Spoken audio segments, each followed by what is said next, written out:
సభా సరస్వతికి నమస్సులు. అధ్యక్షులు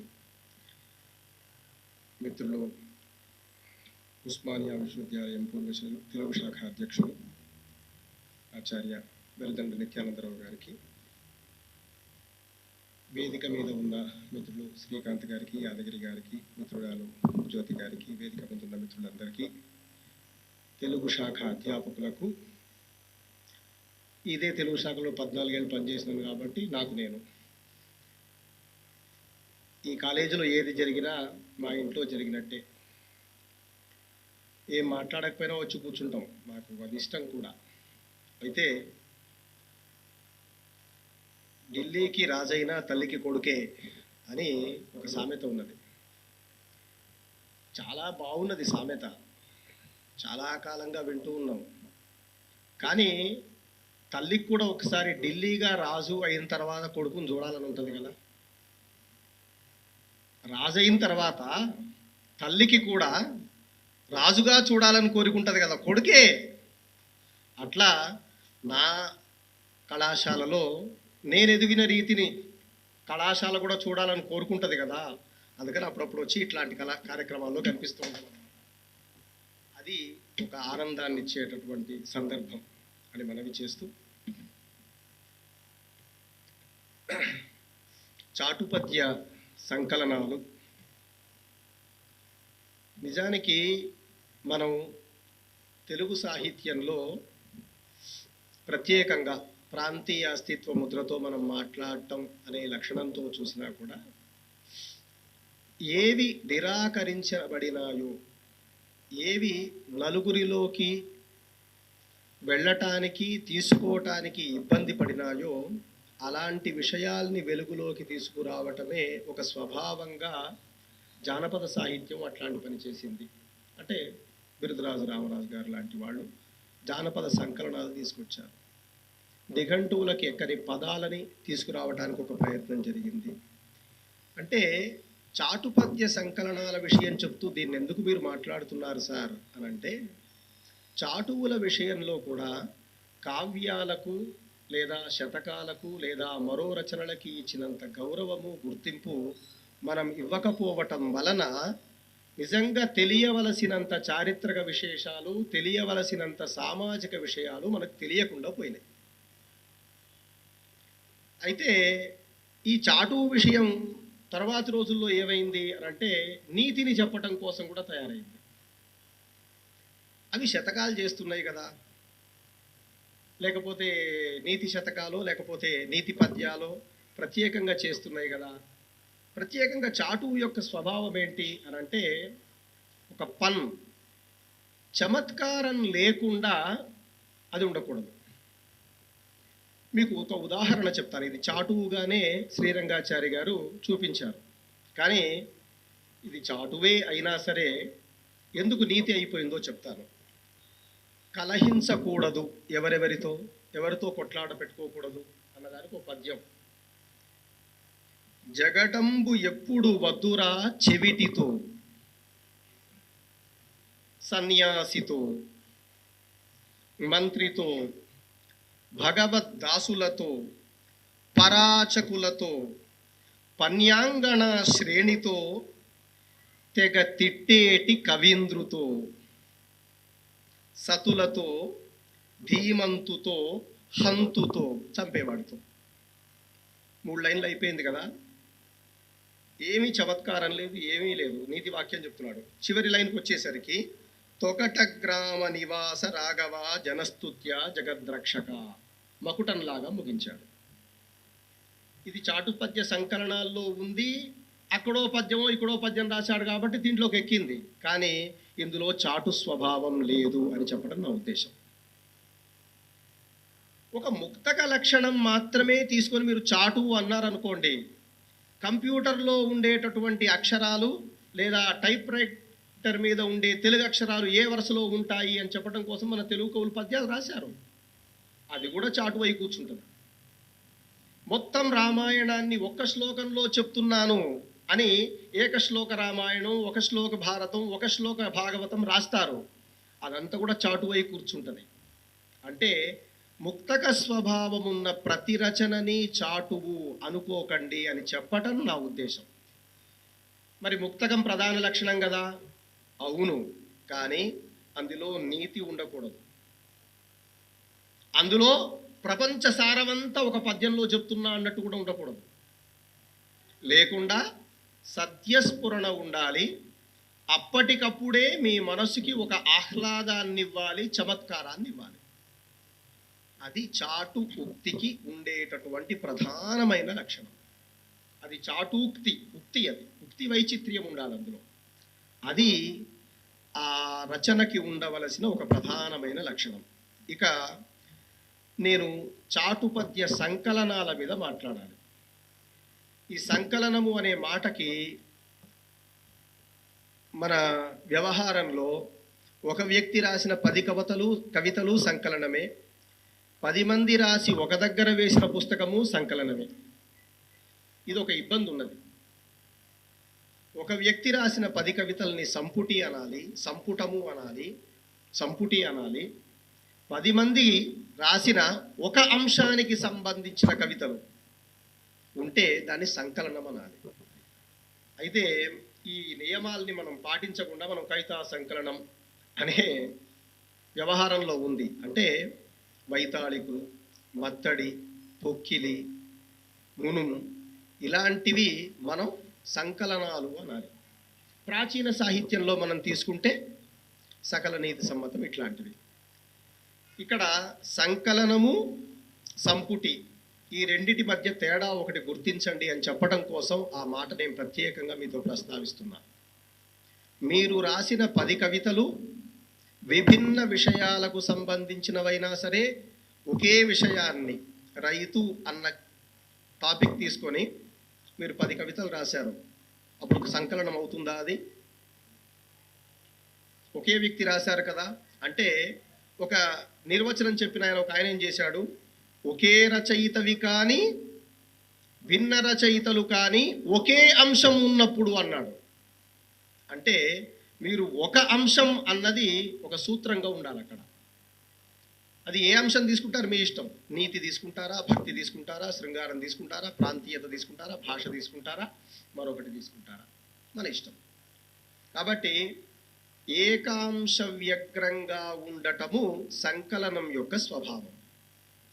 ఇట్లా తెలుగులో మనకి 6 రకాలుగా ఉన్నాయి.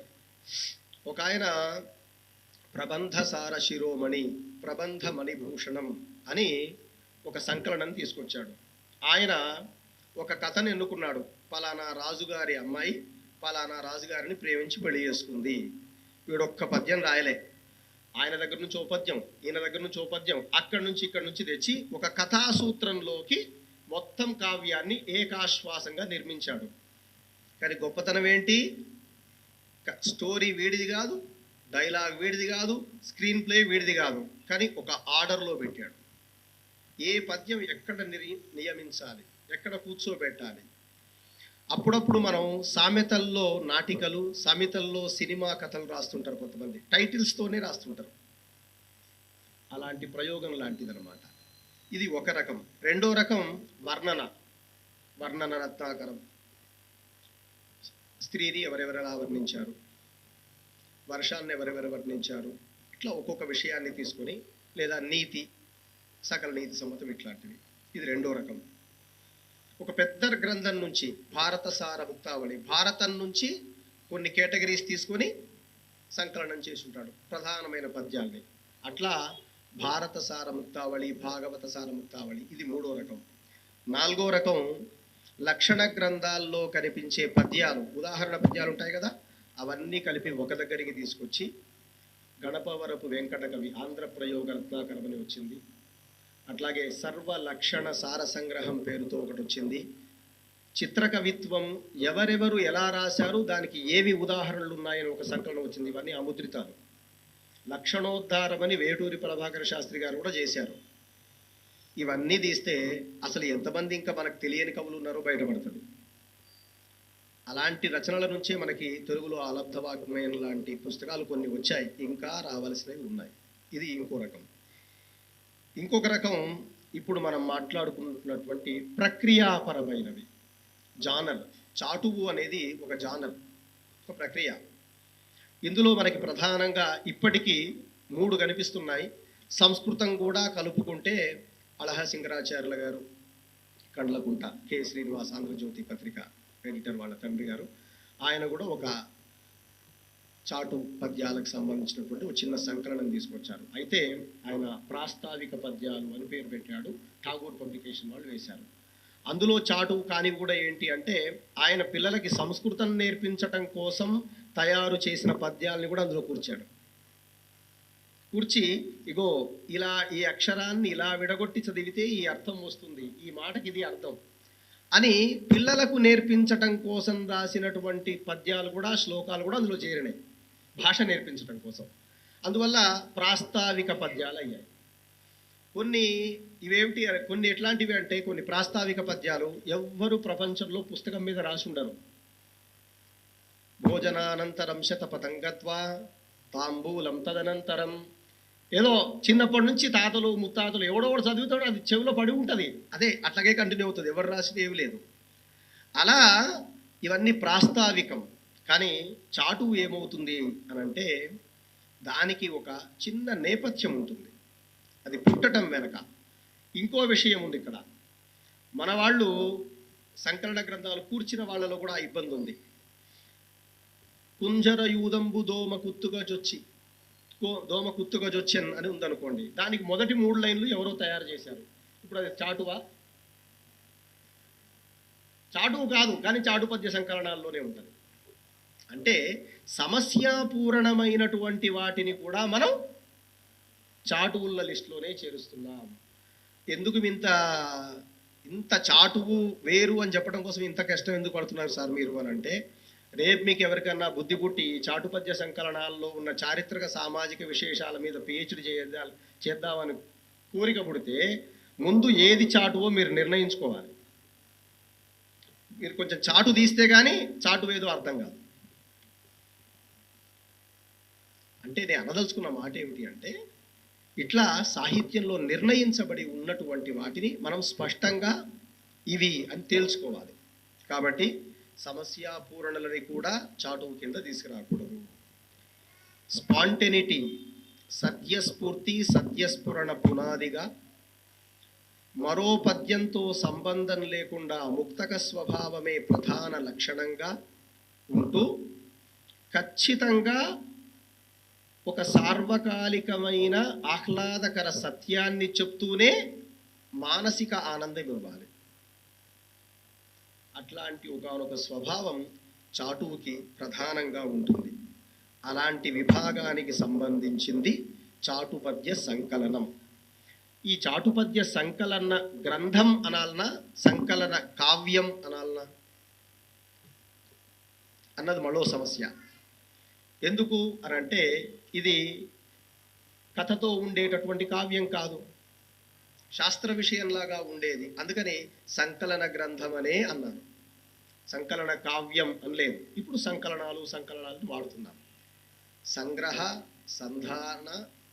సంధాన కావ్యం, సంగ్రహ గ్రంథం, సంగ్రహ కావ్యం ఇలాంటి మాటలన్నీ ఉన్నాయి. కానీ సంగ్రహ అన్నది సంస్కృతంలో ఉన్న అర్థం వేరు, తెలుగులో ఉన్న అర్థం వేరు. తెలుగులో దొంగిలించడం అనే అర్థంలో వాడుతున్నాం కాబట్టి ఎక్కువ మంది సంకలనం అనే మాటనే వాడారు, కలయిక అనేటటువంటి అర్థంలోనే దీన్ని వాడారు. సరే, చాటుపద్య సంకలనాల దగ్గరికి వస్తే ఆ పెద్ద పుణ్యం కట్టుకున్నటువంటి వ్యక్తి 1913-17 ప్రాంతంలో వేటూరి ప్రభాకర శాస్త్రి గారు 2 సంకలనాలు తీసుకొచ్చారు. చాటుపద్య మణి మంజరి అనేటటువంటి పేరుతో. ఆ 2 సంకలనాలు 2 భాగాల తర్వాత 1952లో ఆయన పరమపదించిన తర్వాత, చనిపోయిన తర్వాత మళ్ళీ ఆ 2 ప్రింట్ చేశారు. మళ్ళీ 1988 ప్రాంతంలో వాళ్ళ అబ్బాయి వేటూరి ప్రభాకర శాస్త్రి గారు పరివర్ధిత ముద్రణ పేరుతో ప్రభాకర శాస్త్రి గారు సేకరించిన వాటికి నోట్స్ రాసి పెట్టుకున్నటువంటి అనేక విషయాలకి వారి అబ్బాయి ఆనందమూర్తి గారు మరింత నోట్స్ రాస్తూ, అప్పటికే వేటూరి ప్రభాకర శాస్త్రి గారు కొన్ని పరమభూతుగా ఉన్నాయి అని అనిపించినవి పక్కకు పెట్టారు, కొంత చారిత్రక సత్యాలు దొరకలేదు, వీటి గురించి మనం ఉత్తగా అక్కడ సూచించి ఊరుకుంటే బాగుండదు, దీనికి సంబంధించిన సమాచారం ఇవ్వాలి అని పక్కకు పెట్టుకున్నవి, స్పష్టంగా ఈ రచయిత ఎవరు, ఈ కవి ఎవరు అని తెలియనివి, ఇలా కొంత వదిలేశారు వారు. అవి 1952 దాకా ఉన్నవి. అలా ఉన్నటువంటి వాటికి మరికొంత నోట్స్ తర్వాతి కాలంలో దొరికిన వాటిని, ఇవి కూడా పేపర్ల మీదనే ఉంటే పూర్తిగా నష్టపోతాము అన్న ఉద్దేశంతో వాటన్నిటినీ కలిపి 2 భాగాలుగా మరింత పెంచి మొత్తం పుస్తకాన్ని 2 భాగాలుగా తీసుకొచ్చారు. ఇందులో ఏముంటాయి? 8 విషయాలు ఉన్నాయి ఇందులో. దేవతాస్తుతి, పండిత కవి ప్రశంస, కవిత్వ పుష్పకం అంటే కవిత్వ లక్షణాలు చెప్పే పద్యాలు, పరిశిష్టం ఈ కేటగిరీకి రానివి, రాజప్రశంస, బిరుదావళులు, మంత్రులు, దుర్మంత్రులు, ఊళ్ళు, నాళ్ళు, పరిశిష్టము, ఇలా 9 కేటగిరీస్తో ఈ 2 భాగాలలో ఉన్నాయి. బిరుదావళులు అన్న శీర్షికలోకి మీరు వెళ్ళారనుకోండి, ఏ వంశంలో ఎవరికి ఏ బిరుదులు ఉన్నాయి అని ఒక పెద్ద చాంతాడంత బిరుదావళులు ఉంటాయి. ఇవి చారిత్రకంగా మీరు ఎప్పుడైనా ఒక విషయాన్ని పరిశీలించేటటువంటి సందర్భంలో చాలా ఉపయోగపడతాయి. మీకు ఇంకో రకంగా చెప్పాలి అంటే, మనం చరిత్ర పుస్తకాల చుట్టూ చాలా సందర్భాల్లో తిరుగుతూ ఉంటాం. ఆ చరిత్రలో ఉన్నది సత్యము అని తేల్చుకోవటానికి ఉపయోగపడే వాటిలో కైఫియత్తులు ఒక దిక్కు, చాటువులు ఒక దిక్కు పనికొస్తాయి. గ్రామ చరిత్రలు అవి చాలా స్పష్టంగా రికార్డ్ చేయబడి ఉంటాయి. అలాంటి వాటిని కూడా మనం సహాయం తీసుకోవచ్చు. అట్లా ఇక్కడ తీసుకోవచ్చు. ఏముంటుంది సార్ అంటే, ఏముంటాయి దీంట్లో? చారిత్రక విశేషాలు అని అంటున్నారు కదా. మీకు ఇప్పుడు భూమి ఉంటే ఆ భూమిలో మీరు పంట వేసినా వేయకపోయినా భూమి పన్ను వస్తుంది కదా. ఏమండి, మీరు రైటర్ అనే పేరుంటే, అడిదం సూరకవి రాసుకున్నాడు, మీకు రైటర్ అనే పేరుంటే ఇంటికి గంట పన్ను వస్తుందట.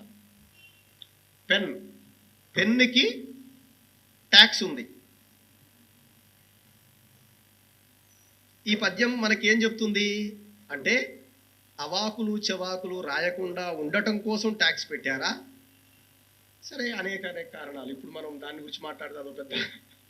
అంటే అనదలుచుకున్న మాట ఏంటి అని అంటే, ఇదిగో ఇలాంటి ఒక చారిత్రక విషయం మనకు దొరుకుతుంది. లేదా శ్రీనాథుడు తాను చనిపోయేటప్పుడు ఇలాంటి పన్ను గురించి మాట్లాడాడు. ఆయన ఎవరికో, శ్రీనాథుడు వ్యవసాయం చేశాడు అనేది పిచ్చి మాటే. ఎవరికో కౌలుకిచ్చుంటాడు, వాడు కట్టలేదు, ఆ పన్ను శిస్తు వీడి మీద పడ్డది.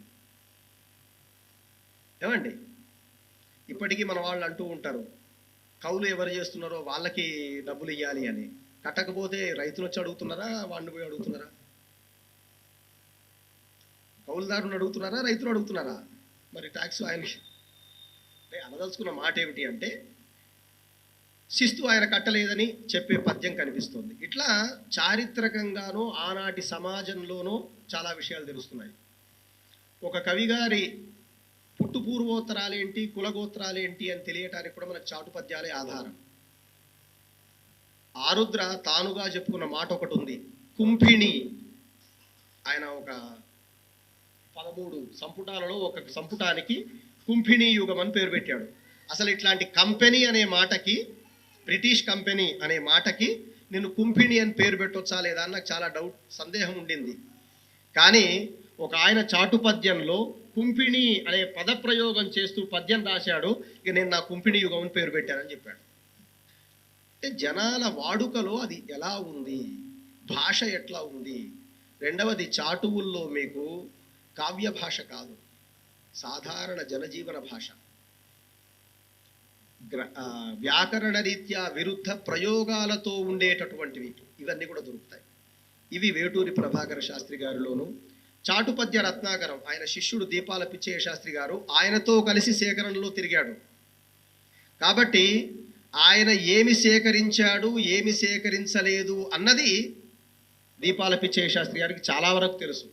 అట్లా కొత్తగా సేకరించినటువంటి వాటితో 780 పద్యాలతో ఈయన చాటుపద్య రత్నాకరము అనే ఒక గ్రంథాన్ని తీసుకొచ్చాడు. ఇది 2వ సంకలనం.